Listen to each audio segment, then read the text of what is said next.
اعوذ باللہ من الشیطان الرجیم بسم اللہ الرحمن الرحیم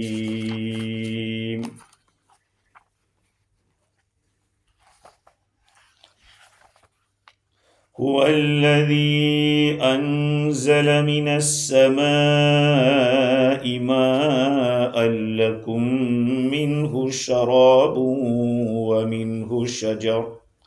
ومنه شجر فيه تسيمون ينبت لكم به الزرع والزيتون والنخيل والأعناب ومن كل الثمرات إن في ذلك لآية لقوم يتفكرون وسخر لكم الليل والنهار والشمس والقمر والنجوم مسخرات بأمره إن في ذلك لآيات لقوم يعقلون وما ذرأ لكم في الأرض مختلفا ألوانه إن في ذلك لآية لقوم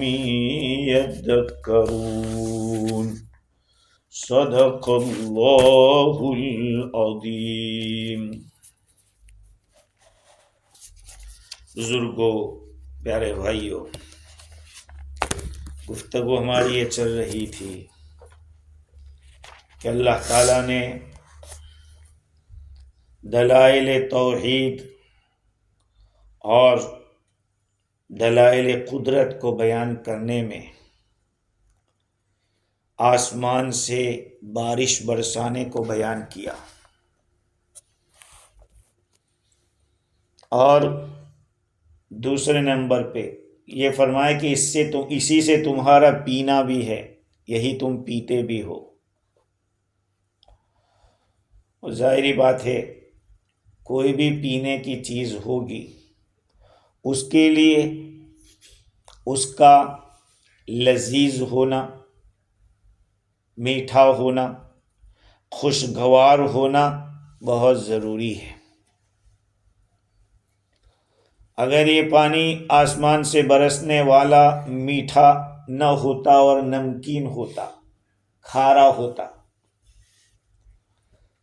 تو کیا ہوتا؟ آدمی پی نہیں پاتا، اس کی پیاس نہیں بجھتی ہے۔ اللہ تعالیٰ نے اپنے پاس سے جو پانی بھیجا وہ خوشگوار بھیجا۔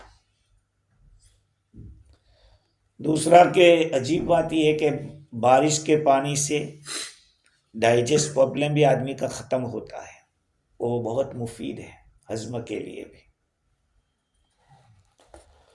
اور اسی پانی سے درخت بھی اگتے ہیں جس میں تم لوگ چراتے ہو۔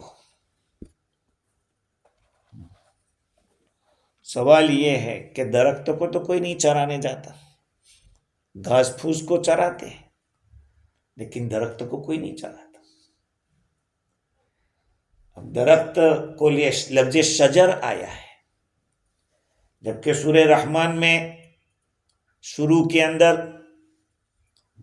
النجم والشجر دو لفظ آئے۔ نجم سے مراد بیلیں ہیں، نیچے چلنے والی جو گھاس ہوتی ہے وہ، اور شجر یعنی جس کی پنڈلی ہو، جس کا تنا ہو۔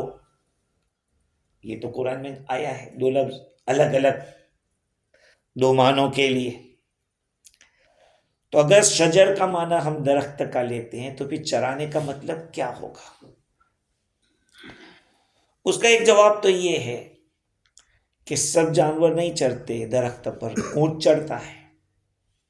اونٹ درختوں سے اپنا منہ مار کے لیتا ہے جو پتے وتے ہوتے ہیں۔ اور اگر یوں کہے کہ شجر سے مراد کلا والعشب، گھاس پھوس، تب بھی کوئی اعتراض نہیں ہوگا۔ اور زجاج نے یہ کہا کہ کل ما ثبت علی الارض فهو الشجر، جو چیز زمین پہ جم جاوے وہ شجر ہے۔ اور ابن قتیبہ فرماتے ہیں کہ اس آیت میں شجر سے مراد گھاس ہے۔ حضرت اکرمہ کی ایک روایت ہے اور یہ سمجھنے کی ہے، لا تاکلوا ثمن الشجر فإنه سحت، یعنی الکلا، تم لوگ درخت کی قیمت مت کھاؤ اس لیے کہ وہ حرام ہے۔ سننا، یعنی کلا، گھاس۔ یہ روایت پہلے بھی میں نے بتلائی تھی، علامہ آلوسی بغدادی رحمۃ اللہ علیہ نے نقل کیا ہے کہ 3 چیزوں سے حدیث میں ممانعت آئی ہے، ایک گھاس، ایک پانی اور ایک آگ۔ ان 3 چیزوں کو منع نہیں کیا جاتا۔ جنگل کے اندر کوئی گھاس کاٹ رہا ہے، کہا نہیں، اس میں سب کا حصہ ہے۔ پانی ہے، کوئی کنواں ہے اور اس سے کوئی پانی نکال رہا ہے، روکا نہیں جا سکتا۔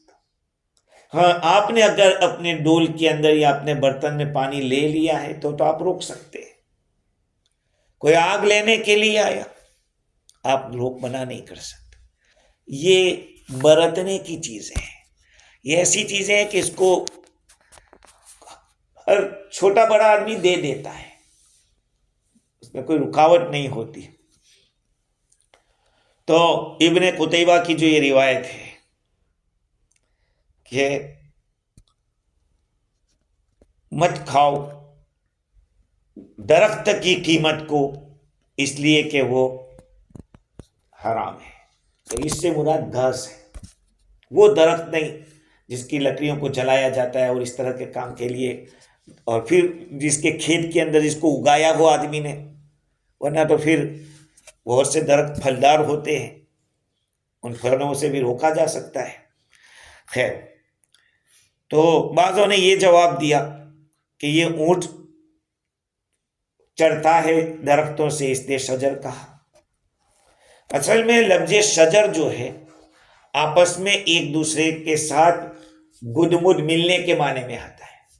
جیسے ایک لفظ آتا ہے مشاجرات صحابہ، کیا؟ مشاجرات صحابہ۔ مشاجرات صحابہ کس کو کہتے ہیں؟ صحابہ کرام میں آپس میں جو لڑائیاں ہوئی نا، ان کے اختلافات جو ہے صحابہ کے، کہا کہ وہ ہے مشاجرات صحابہ۔ اس میں ہمیں جج بننے کی ضرورت نہیں ہے۔ ہم مانتے ہیں کہ حضرت علی رضی اللہ عنہ حق پر تھے، لیکن امیر معاویہ نے ہم گالی نہیں دے سکتے، کیونکہ وہ بھی صحابی رسول تھے، وہ بھی حضور کے برادر نسبت ہی تھے، سالے تھے حضور کے، وہ بھی کاتبان وحی میں سے تھے۔ وہ دوسری بات ہے، ہاں وہ صحابی نہیں ہے۔ ہاں، یہ صحابہ کی بات چل رہی ہے، مشاجرات صحابہ میں، اس لیے کہ جب انہوں نے رضی اللہ عنہم ورضوا عنہ کا تمغہ لے لیا، سب کو اللہ تعالیٰ نے رضی اللہ عنہ ورضوا عنہ فرما دیا، تو پھر میں اور آپ کون ہیں جو ان کے بارے میں کچھ گفتگو کریں؟ آج 15ویں صدی کا انسان، 15ویں صدی کا انسان ان صحابہ کرام کے بارے میں لب کشائی کرتا ہے جو جنت میں اپنے ڈیرے ڈال چکے۔ یہ مسئلہ وہی آئے گا پھر۔ امام ابو حنیفہ رحمۃ اللہ علیہ فرماتے ہیں کہ جس چیز کے بارے میں تم سے سوال نہیں ہوگا اس کے بارے میں کیوں پڑھتے ہو تم؟ ان بنیادی باتوں کو لے کر رکھو تو انشاءاللہ العزیز کہیں بھی ٹھوکر نہیں کھاؤ گے۔ ہاں، ہم کون ہوتے ہیں فیصلہ کرنے والے صحابہ کے بارے میں؟ وَمِنْهُ شَجَرٌ فِيهِ تُسِيمُونَ، اور اسی سے درخت نکلتے جس میں تم چراتے ہو۔ چرانے کے بارے میں ابن ماجہ کی ایک روایت ہے، ان رسول اللہ صلی اللہ علیہ وسلم نہا عن الصوم قبل طلوع الشمس، سورج کے نکلنے سے پہلے جانور کو چرانا منع ہے۔ سورج کے نکل، ابھی تو سمجھے، معاف کرنا ایک بات کہتا ہوں، میری رمضان، بہت سے ساتھی جب جوڑ ہوتا ہے، اجتماع ہوتا ہے، ابھی فجر بھی نہیں پڑی اور وہی کھانے کی بات چلتی ہے، بھائی ناشتہ تیار کرو، وہی کتنے تو کھا لیتے ہیں، پی لیتے ہیں، حالانکہ اس وقت تو بات کرنے کو بھی اچھا نہیں لگتا ہے۔ بعض علماء نے منع لکھا ہے، مکروہ لکھا ہے، ہاں اٹھتے ہی بات کرنا شروع۔ یہاں تو جانور کو چرانے کو منع کیا سورج کے نکلنے سے پہلے، مطلب ہے کہ یہ وقت ہی خدا سے پیار کرنے کا ہے، جب تک سورج نہ نکل جائے اللہ تعالیٰ سے لو لگانے کا ٹائم ہوتا ہے۔ ينبت لكم به الزرع والزيتون والنخيل والأعناب ومن كل الثمرات، وہ تمہارے لیے اس سے کھیتی کو اگاتے ہیں، زیتون اگاتے ہیں، کھجور کے درخت اور انگور اگاتے ہیں، اور ہر قسم کے پھل اگاتے ہیں۔ کیا اللہ کی قدرت ہے اس میں؟ ینبت لکم، ینبتو کا جو لفظ ہے وہ بھی فیوچر ٹینس ہے، اگاتا رہتا ہے، نئے نئے پھل ہر سیزن میں آتے رہتے ہیں۔ تو یہ مت سمجھنا کہ یہ سیزن کی وجہ سے ہو رہا ہے، کہ گرمی کا موسم آیا اس لیے آم لگ گئے ہیں، ٹھنڈی کا موسم آ گیا اس لیے جامن لگ گئے، ایسا نہیں، اگاتا وہی ہے، اگاتا وہی۔ ینبت لکم، یہ اس کی عادت ہے اگانے کی، اور زمانے دراز سے ایسا ہوتا چلا آ رہا ہے۔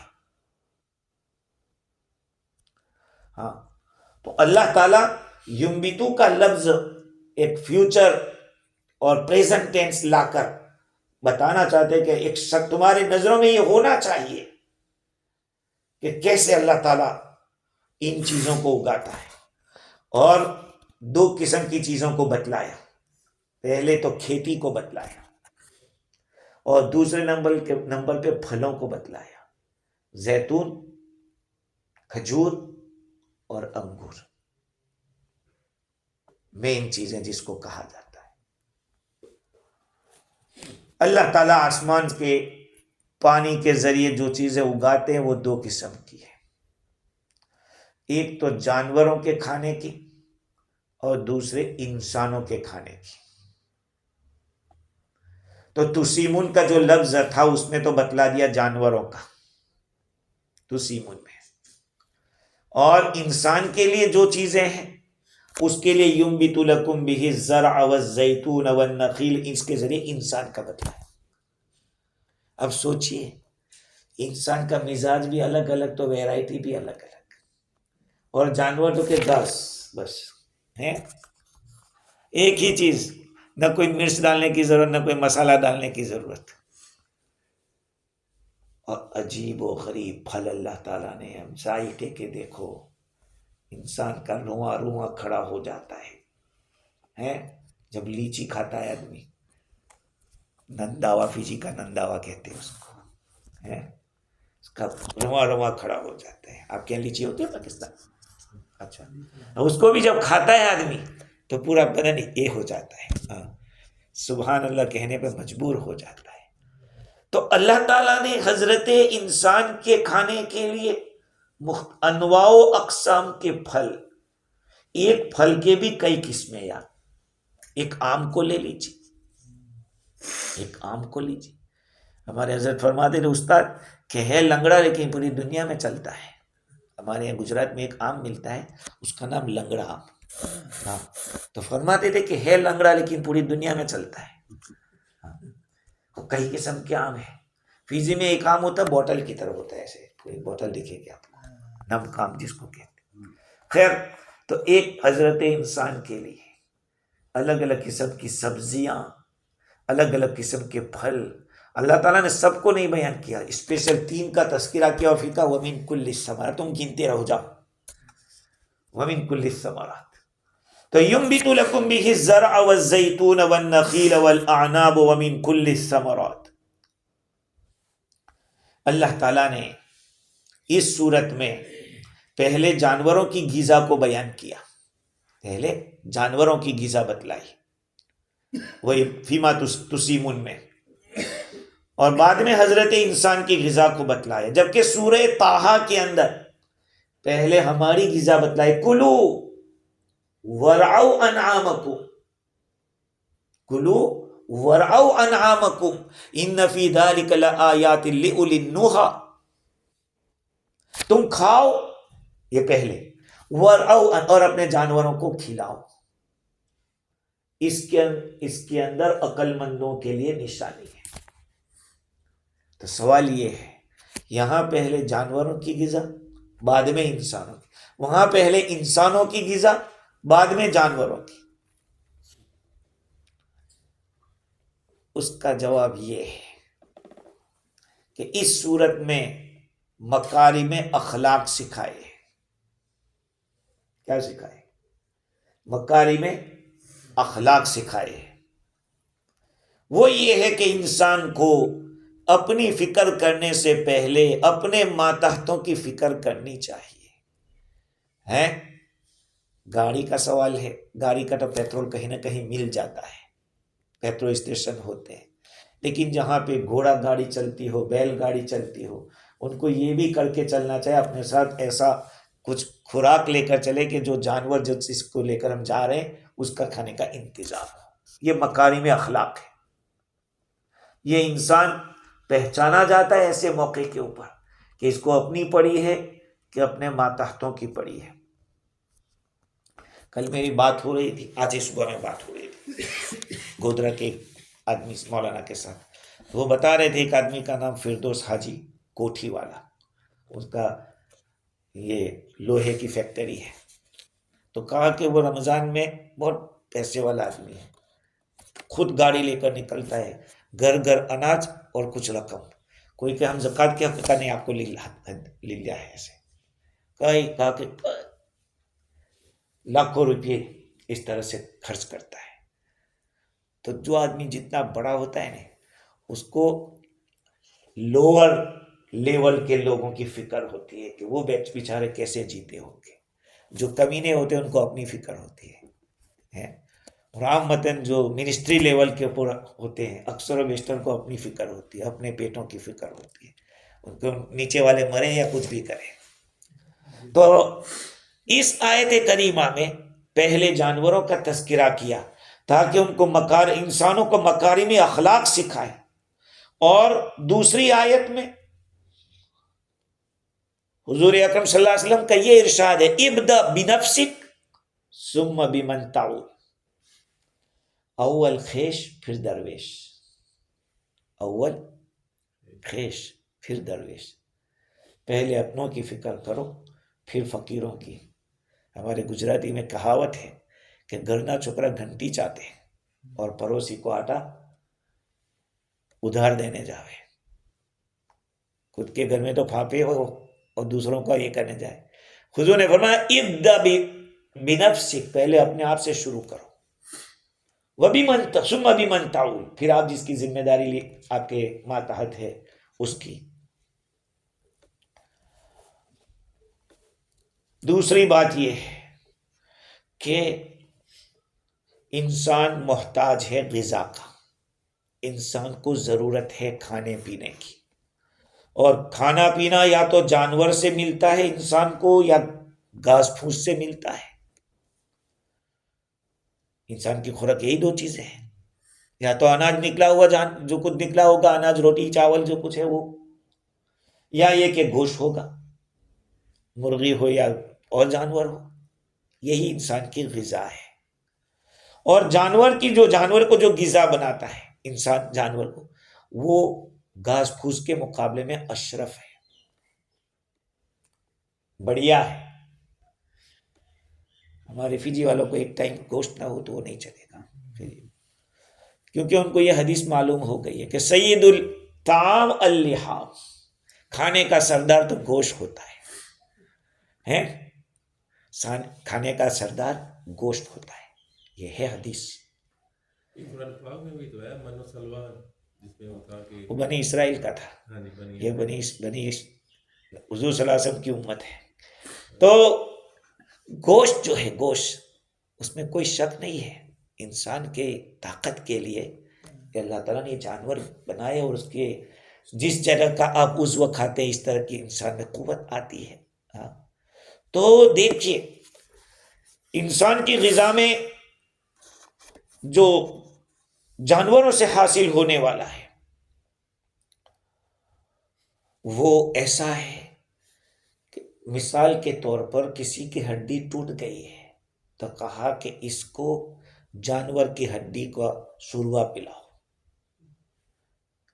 وہ اس کے اندر سوپ پلاؤ، فجی کی ضرورت شوربا سوپ پلاؤ، شوربا کیوں؟ اس لیے کہ وہ زیادہ آسان رہے گا اور اس کو جلدی ریکوری ملے گی.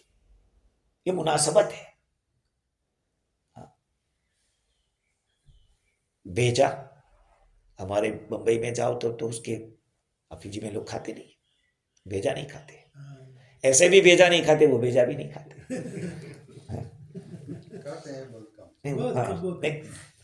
ایسے بھی بیجا نہیں کھاتے. تو انسانی جو حیوانی غذا ہے وہ کب ملے گی آدمی کو؟ جب جانور کو گھاس کھلائیں گے.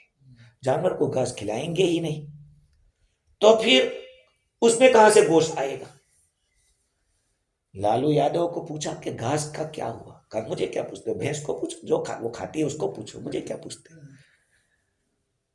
گھاس کا جو قربان ہوا اور لاکھوں روپے کی بات آئی تو اس کو پوچھا گیا، پترکار نے کہا بھائی گھاس کے بارے میں، کہا وہ میں کیا جا رہا ہوں، بھینس کھاتی میں تھوڑی کھاتا ہوں. تو جانوروں کو جب چرائیں گے تو اس میں گوشت آئے گا، گوشت آئے گا تو پھر انسان کے پاس گوشت آئے گا. اس لیے پہلے بیان کیا جانوروں کا، ان کے غذا کا انتظام. اور جانور کے بعد اب آتے ہیں سبزی کی طرف. سبزی جو ہوتی ہے وہ بھی دو طرح کی انسان کھاتا ہے. ایک تو حبوب کھاتا ہے یا پھر فواکہ کھاتا ہے، میوہ کھاتا ہے. حبوب کے اندر وہی دالیں آ جاتی ہیں اور اس میں اشارہ ہے زرع سے، لفظ زرع اس میں حبوب کی طرف اشارہ ہو گیا.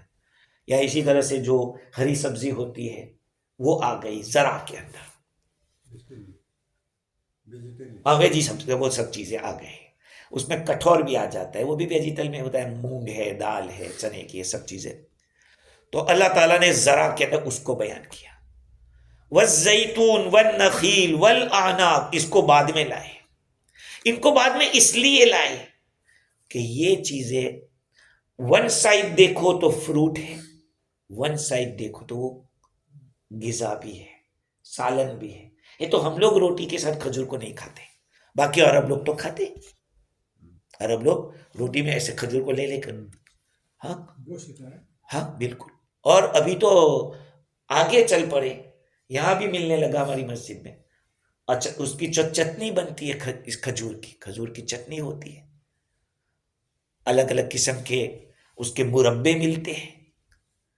تو دوسرے نمبر پہ ان تینوں کو بیان کیا کیونکہ اس کے اندر میو وجہین دیکھو تو یہ پھل ہے، اور ایک طرف سے دیکھو تو وہ سالن بھی ہے.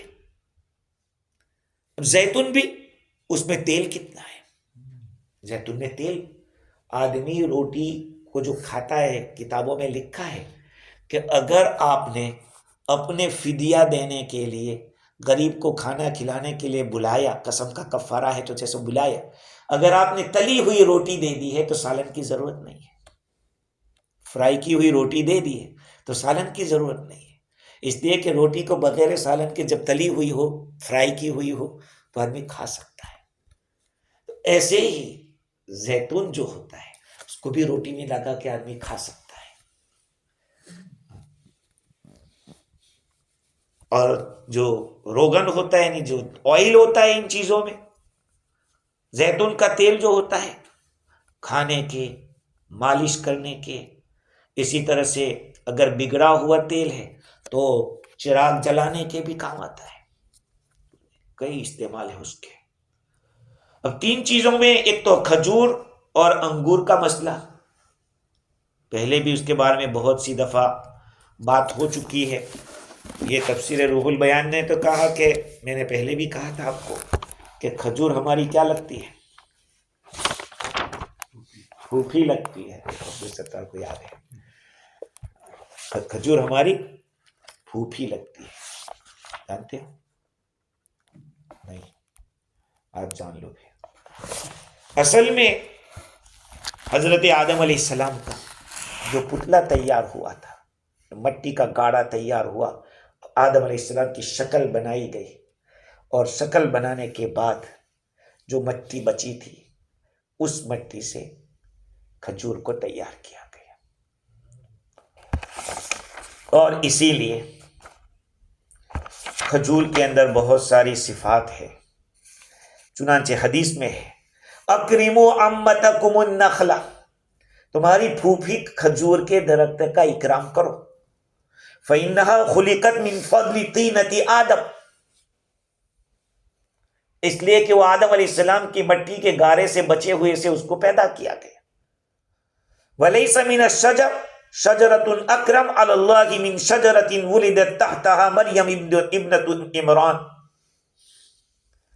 اور درختوں میں اس درخت سے زیادہ معزز نہیں جس کے سائے کے اندر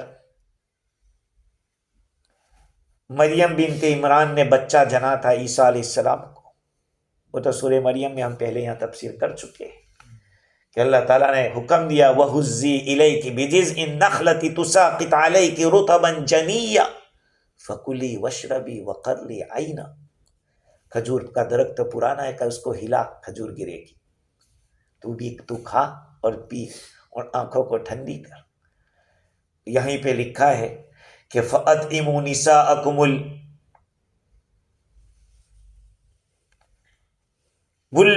الرُّطَبَ فَإِن لَّمْ يَكُنْ رُطَبٌ فَتَمْرٌ، جو بچے جننے والی عورتیں ان کو کھجور کھلاؤ، تازہ کھجور کھلاؤ.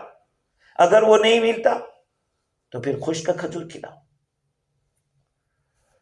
وہ رواج اب چلا گیا خشک کھجور والا. ابھی بھی انڈیا میں ملتی ہے چھوارا، اور شادی میں وہی تقسیم کیا جاتا ہے. کھایا چھوارا؟ اب منگوانا پڑے گا آپ کے لیے، انڈیا سے دکھانا پڑے گا. چھوارا ڈرائی کھجور، اس کو ہاں ملتا ہے، یہاں ملے گا. اس کو رات کو پانی میں بھگو دو اور صبح میں اس کا پانی اور وہ پی لو اور کھا لو. بہت بڑی طاقتور غذا ہے.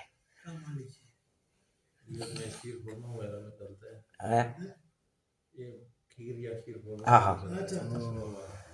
تو اگر تر کھجور نہیں ہے تو خشک کھجور کھلاؤ، یہ روایت ہے. اور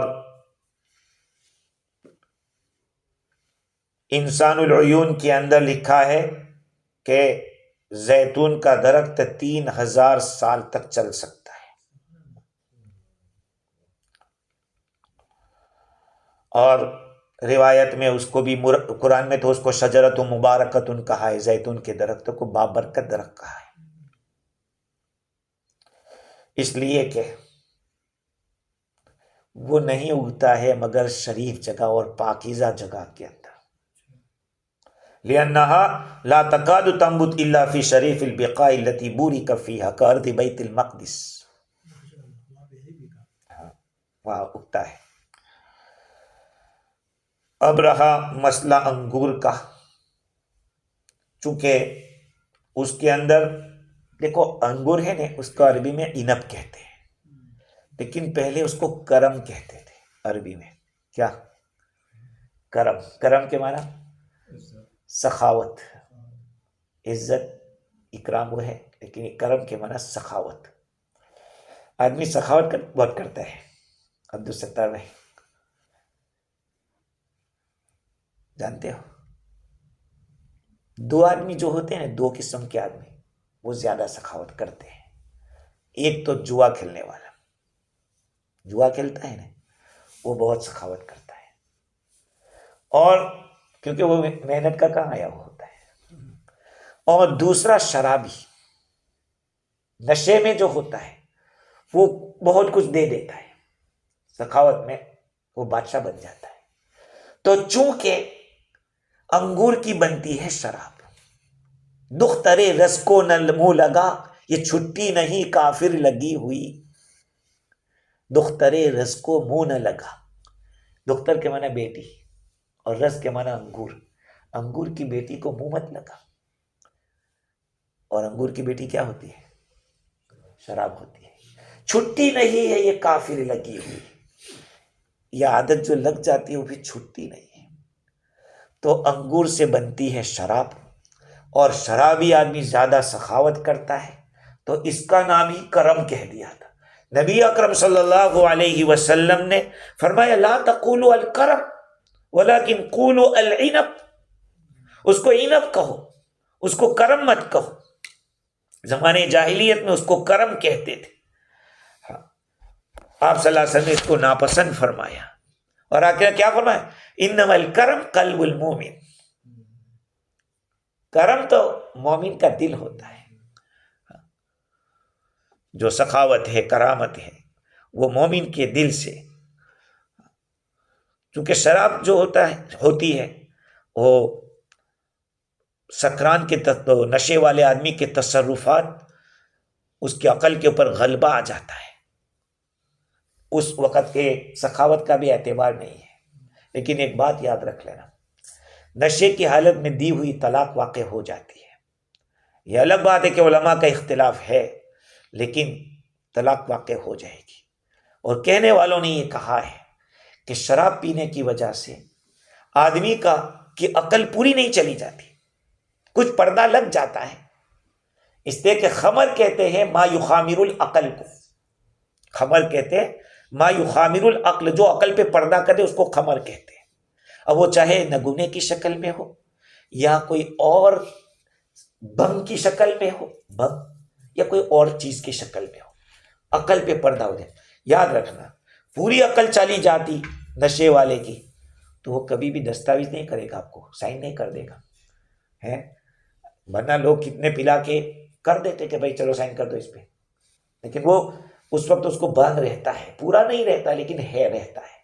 اس لیے علماء نے کہا کہ نشے کی حالت میں جو طلاق دے گا اس سے واقع ہو جائے گی۔ نیند میں آدمی اگر دے دے گا تو نہیں، واقع نہیں ہوگی۔ نیند کا پتہ، النوم اخو الموت، نیند موت کی بہن اور بھائی ہے۔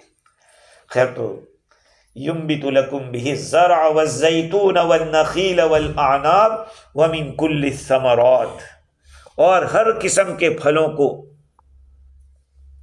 اللہ تعالیٰ نے ان چیزوں کو خاص طور پر بیان کیا۔ حالانکہ پھل تو اور بھی ہے، تفاح بھی ہے، سیب وہ بھی ہے، انار بھی ہے، بہت کچھ ہے، لیکن اللہ تعالیٰ نے ان پھلوں کا نام اسی لیے لیا کہ ان کی ایک عزت ہے، ان کی ایک شرافت ہے۔ پہلے نمبر پر زرع کو اس لیے مقدم کیا کہ اصل غذا وہ ہے، اصل غذا۔ ہر جگہ گوشت تھوڑی ملتا ہے، ہر جگہ گوشت نہیں ملتا، لیکن ہر جگہ سبزی تو مل جاتی ہے۔ تو کہا کہ اصل غذا وہ ہے زرع، اس لیے اس کو پہلے لائے۔ پوری دنیا میں اکثر لوگوں کی غذا وہ ہے۔ ہاں، ہمارے انڈیا کے جین لوگ جو ہوتے ہیں، میں نے کہا تھا کہ وہ عام بارش میں کھانا چھوڑ دیتے، وہ انڈا بھی نہیں کھاتے ہیں۔ دوسرے نمبر پہ زیتون کو بیان کیا اس لیے کہ زیتون کا مقام بہت اونچا ہے، پھل بھی ہے، سالن بھی ہے۔ اطباء نے اس کے اتنے زیادہ فوائد بیان کیے، اور میں سچ کہتا ہوں، جس کے بیچارے کو اگر وائرنگ میں کچھ گڑبڑ ہو تو اگر اس کو روزانہ ایک ایک چمچ صبح شام پیتا رہے تو اس کے وائرنگ کے اندر بھی طاقت آئے گی۔ اور کھجور کو انگور کے اوپر مقدم کیا اس لیے کہ کھجور کا فائدہ سال بھر رہتا ہے۔ آپ سال بھر کھجور رکھو، نہیں بگڑے گا، سچ کہتا ہوں۔ ہاں، لیکن اتنا کرو کہ اس میں تھوڑی سی شوگر چھڑک دو، گٹھلی مت نکالو، گٹھلی رہنے دو اندر، بیا جس کو کہتے ہیں وہ رہنے دو، اور شوگر ڈال لو، نہیں کبھی بگڑے گا نہیں۔ ہم نے کئی مہینوں تک رکھا ہے۔ یا عرب لوگ پورا سال رکھتے، ایک سال سے دوسرے سال تک نکالتے ہو رکھتے ہیں. اور انگور جو ہے وہ تو آپ جانتے ہیں کہ کچھ دن کا مہمان ہوتا ہے. اب یہ کہ اس کو دوسرا کچھ افغانستان کی طرح اس کی کشمش یہ بنا لے، سوکھی دراخت جس کو کہتے سلطانہ بنا دے، ریزن بنا دے، وہ الگ چیز ہے، وہ سال تک رہ سکتی ہے.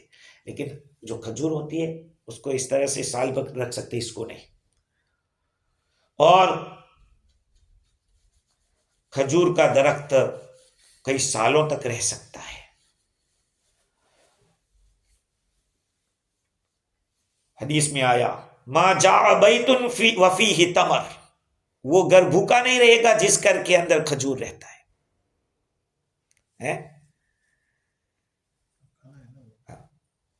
لیکن ہمارے گھر والوں کو تو روزانہ وہی پوچھتے ہیں آج کیا بنا ہے، وہی ایک سوال ہوتا ہے. امتحان میں نے کہا کہ کوئی اتنا بھاری سوال نہیں آیا جتنا یہ سوال بھاری پڑتا ہے روزانہ کہ آج کیا پکا ہے. اگر آپ نے کہہ دیا کہ روٹی بنا لو، یہ کھجور کھا لے کا کہ کوئی کھانے کی چیز ہے، وہ اس کو یہ پھل ہی سمجھتی ہے.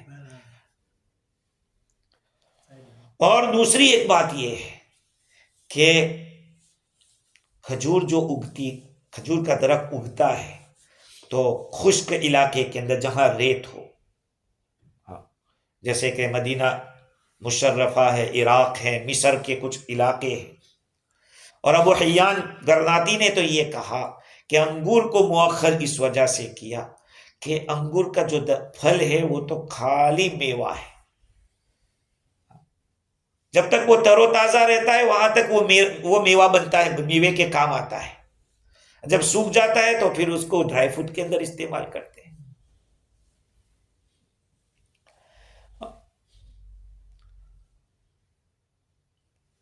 زکوٰۃ الفطر کے بارے میں، صدقہ فطر جس کو ہم کہتے ہیں کہ کشمش دی جائے یا نہ دی جائے، پہلے نمبر پہ کھجور ہے، پھر چاول دے سکتے ہیں یا نہیں دے سکتے، وہ ایک الگ بحث ہے. علامہ آلوسی بغدادی لکھتے ہیں اس مقام کے اوپر کہ دیکھو یہ جو پھل درخت، یہ کھجور جو ہے اس کے پھل الگ الگ قسم کے ہوتے ہیں، جیسے انگور میں بھی ہوتا ہے. لیکن وہ فرما دے کہ میں نے سنا کہ وہ 50 سے بھی زیادہ قسم کا ہوتا ہے. اور انگور کے ذکر کے اوپر انہوں نے لکھا کہ وہ الگ الگ ٹائپ کا ہوتا ہے، کوئی لمبا بھی ہوتا ہے، کوئی گول بھی ہوتا ہے، کسی کا چھلکا موٹا ہوتا ہے، کسی کے اندر گٹھلی ہوتی ہے، کسی کے اندر گودا زیادہ ہوتا ہے، گٹھلی چھوٹی ہوتی ہے. کلر کے اندر بھی کوئی کالی آتی ہے تو کوئی لال آتی ہے تو کوئی گرین آتی ہے، الگ الگ قسم کی. اسی طرح سے ذائقہ بھی کوئی کھٹی تو کوئی میٹھی، بہت ساری اس میں قسمیں ہیں، جیسے کہ کھجور کی قسمیں ہیں. وہ فرماتے ہیں کہ میں نے اپنے والد صاحب سے یہ بات سنی تھی کہ انہوں نے مصر کے اندر جب وہ آئے حج بیت اللہ سے جب آئے تو اپنے بھائی کی ملاقات کے وقت انہوں نے بتایا کہ کھجور کی تقریباً 300 سے زیادہ قسمیں ہوتی ہیں، 300 سے زیادہ. اور ایک عجیب بات یہ ہے کہ کھجور اور انگلش میں کہا ڈیٹ، فنش، یہیں پہ ڈیٹ ہو جاتی ہے، آگے کوئی لفظ نہیں. لیکن عربی کے اندر کھجور کے ہر ایک کے لیے الگ الگ نام ہوگا اور ہر ایک مرحلے پر نام آتا ہے. کبھی رطب ہوتی ہے تو کبھی تمر ہوتی ہے، الگ الگ اسٹیج پر اس کا الگ الگ نام بنتا چلا جاتا ہے کھجور کے اندر. ہاں، اور ہمارے زبان میں کھجور کھجور، یہ خوبی عربی کی ہے کہ ہر چیز کے لیے اس کا ایک الگ نام ہوتا ہے. انگریزی کے اندر ایک ہو تب بھی یو، دو ہو تب بھی یو، مرد ہو تب بھی یو اور عورت ہو تب بھی یو، اور مرد کتنے بھی ہو یا عورتیں کتنے سبھی یو، ایک ہی ترازو سے تولتے ہیں. آگے اللہ تعالیٰ فرما رہے ہیں ان فی ذلک لآیۃ لقوم یتفکرون. ان چیزوں کے اندر ومن کل الثمرات، آ گئی بات آخر میں، ومن کل الثمرات، ہر قسم کے میوے. اب آگے تم سوچتے رہو کہ جتنے بھی پھل آ رہے ہیں وہ اللہ ہی بنا رہا ہے۔ ان فی ذلک لآیۃ لقوم یتفکرون، اس کے اندر نشانیاں ہیں ایسے لوگوں کے لیے جو سوچتے ہیں۔ یہاں 3 لفظ آ رہے ہیں، لقوم یعقلون بھی آگے آئے گا، لقوم یذکرون بھی آئے گا، لیکن پہلے کے لیے یتفکرون لائے۔ کیا مطلب؟ ابن کثیر رحمۃ اللہ علیہ فرماتے ہیں کہ اس میں ایک واضح نشانی ہے اس بات پر کہ لا الہ الا اللہ، اللہ کے سوا کوئی معبود نہیں ہے۔ اب یہاں پہ 2 بحثیں ہیں۔ ایک تو یہ کہ ان چیزوں کو اللہ تعالیٰ نے جو بیان کیا اس کی شرح کرنے جائیں تو اس میں دلیل ہے اللہ کے وجود پر۔ ایک دانہ مٹی میں جاتا ہے، مٹی میں جانے کے بعد کچھ وقت گزرتا ہے، 4 دن 5 دن، اس کے بعد کیا ہوتا ہے؟ اس دانے کے اندر وہاں پہ کچھ وٹنس پیدا ہوتا ہے، وٹنس، گیلا پن۔ اس گیلا پن کی وجہ سے یہ جو دانہ ہے وہ پھولتا ہے، اور پھولنے کے بعد اس کے اوپر کے حصے کے اندر پھٹن آتی ہے۔ کس کے؟ بیا کے اوپر کے حصے۔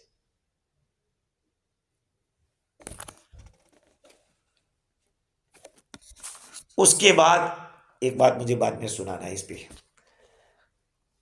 ہوتا یہ ہے کہ اس دانے کے اندر زمین کا تر جو حصہ ہے وہ اندر داخل ہوتا ہے، اور جسے وہ پھٹتا ہے، اور پھر وہ پھٹنے کے بعد اوپر سے ایک کوپل نکلتی ہے، کوپل ہوا کی طرح اوپر دھیرے دھیرے دھیرے دھیرے زمین کو چیرتی ہوئی۔ اب دیکھو زمین بھی کوئی چھوٹی موٹی چیز تھوڑی ہے، یہ تو بیچارہ ابھی پیدا ہوا ہے، کیسے وہ اوپر نکلتا ہوگا زمین کو چیرتے ہوئے، اور نکلنے کے بعد نیچے جڑیں پھیلتی ہے، اوپر یہ درخت پھیلتا ہے، بڑھتے بڑھتے بڑھتے جب اوپر جاتا ہے پتے نکلتے ہیں، اس کے اوپر پھول آتے ہیں، پھول کے نکلنے پر پھر وہاں چھوٹے چھوٹے پھل بنتے ہیں، پھر وہ بڑے ہوتے ہیں، اور یہ الگ الگ کلر کے، الگ الگ ذائقے کے، کسی کا چھلکا موٹا تو کسی کا پتلا، کسی کا بیا بڑا تو کسی۔ اچھا، دوسری بات یہ ہے کہ اللہ تعالیٰ نے عجیب بنایا اس کو۔ ابھی انار کو لیجیے، انار کو اس کا جو جوس آتا ہے دانے کا وہ پیٹ کے لیے بہت مفید ہے، لیکن اس بیا میں جو سفید ہوتا ہے وہ پیٹ کے لیے نقصان دہ ہوتا ہے، اس سے قبض ہوتا ہے۔ کوئی قبض کشا ہے تو کوئی قبض رسا ہے، کوئی قبض پیدا کرتا ہے۔ یہ کس نے کیا؟ اللہ تعالیٰ نے۔ میں وہ دانے پہ ایک بات کہنے والا تھا، وہ یہ ہے کہ دانوں میں صرف ایک دانہ ایسا ہے، دھنیے کا دانہ، کہ اس کو کہیں سے بھی آپ ڈال دو کہیں سے بھی اگ نکلتا ہے نا؟ دھنیا اس کو توڑ کے کہیں بھی ڈال دو وہ کہیں سے بھی اگ نکلے گا، دوسرے دانوں کو ایک ہی جگہ سے نکلے گا۔ اسی لیے چیونٹی کیا کرتی ہے؟ چیونٹی جانتے ہیں؟ انس کیا کرتی ہے؟ وہ جب کسی دانے کو لے کر جاتی ہے تو سب سے پہلے اس حصے پہ وہ مارتی ہے جہاں سے وہ اگنے والا ہوتا ہے، کیونکہ اگر یہ اگ نکلا تو اس کے کام کا نہیں رہے گا۔ تو جہاں اپنا ذخیرہ کرتی ہے چیونٹی، وہاں پر اس دانے کے مین پوائنٹ جہاں سے اس کے اگنے کی جگہ ہے، اس کو وہ کھا کے کھوکھلا کر دے گا، اب یہ اگے گا نہیں۔ تو اب جب بارش کا موسم آئے گا تو اس موسم کے اندر وہ آرام سے غذا کا کام دے گا۔ دیکھو اللہ نے کیسی عقل دی ہے، بڑی عاقلہ ہے، بڑی دور بھی ہے یہ چیونٹی۔